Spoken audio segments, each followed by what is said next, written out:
The gentleman from Pennsylvania, Mr. Kelly, to strike the last word. Thank you, Chairman. And I know on both sides of the aisle we're very sincere about who it is that we are and who it is that we want to be, and we want to help as many of our citizens as we can.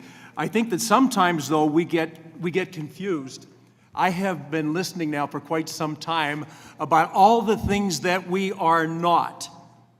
All the weaknesses of America, all of the bad things about America, all of the things that just don't make sense. How in the world could we possibly think of ourselves as being anything but irresponsible and unable to respond to people in need? I'm just trying to understand what the rest of the world doesn't know, why they are streaming into our southern borders, why we are loading people up in Afghanistan, and they all seek to come one place because it is the only place they can find sanctuary, and is the United States of America. I would just caution members on both sides of the aisle to please take a look at reality. Now, I have a picture here because we are facing this. This is an iceberg, and people say, well, why in the hell would Kelly bring a picture of an iceberg? I want you to look at this as our debt. We are facing a titanic moment in our country. We see this part, but we don't see the other part that's below the surface. We think that we can spend our way into prosperity. We think that we can tax our way into prosperity. We think that we can put a heavier load on the people who actually produce the revenue to fund all these wonderful programs by making it harder for them to be successful. All in the presence, well, we just need to be better. Our funded and unfunded liabilities right now, my friends, is not $30 trillion, it's $130 trillion. There's not enough paper in the world for the Treasury to keep printing dollars that don't even feel like real money and throwing them around our country.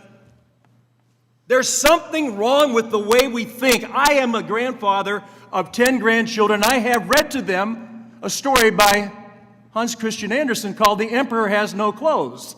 In this story, there's a very vain emperor who thinks that he can fool everybody, and he's very pompous and he dresses in the finest clothes. Two con men come to him and say, we can weave some clothing and some fabric that only the most bright and the most understanding people will be able to see. The king buys this.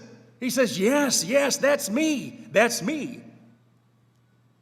These guys don't produce anything, but they produce an idea that somehow this fabric is going to point out just who are the smart people and who are the fools. So all the people who don't see anything are afraid to say, I don't see anything, because then they will be called fools. So they allow the king to go on, or the emperor to go on this magnificent idea of his, while the con men continue to fool everybody. It's not till the emperor goes out into the people and is parading around with nothing on, but thinking that I can't admit that I can't see it, because then I'll look stupid. And everybody else who's watching him says, well, we can't pretend that we can't say we can't see it, because then people would think we're stupid. Out of the words in the mouth of a child says, the emperor has no clothes.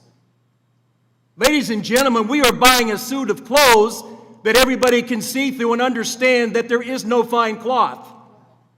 We are throwing ourselves under the weight of a debt that will consume us. We have enemies around the world that are watching us self-destruct and are rooting for us because they don't even have to lift a finger to beat the United States. We will beat ourselves, and we will do it in this very house.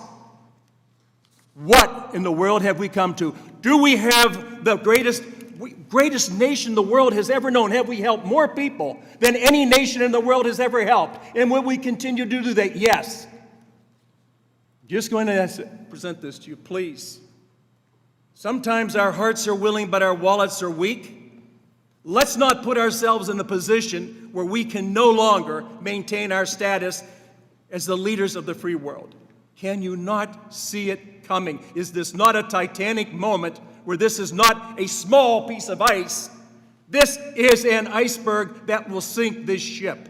I would just ask you to please look at what you're doing. Yes, we want to help people. Yes, we want to take people that can't help themselves. But we also want to do, as Mr. Smucker said, live the American dream. I'm not talking about people pulling themselves up by their bootstraps. I'm telling them, you know what? Every one of us has the opportunity. We may not have the same outcome, but we have the opportunity. Please, can we stop being Republicans and Democrats and just start being Americans?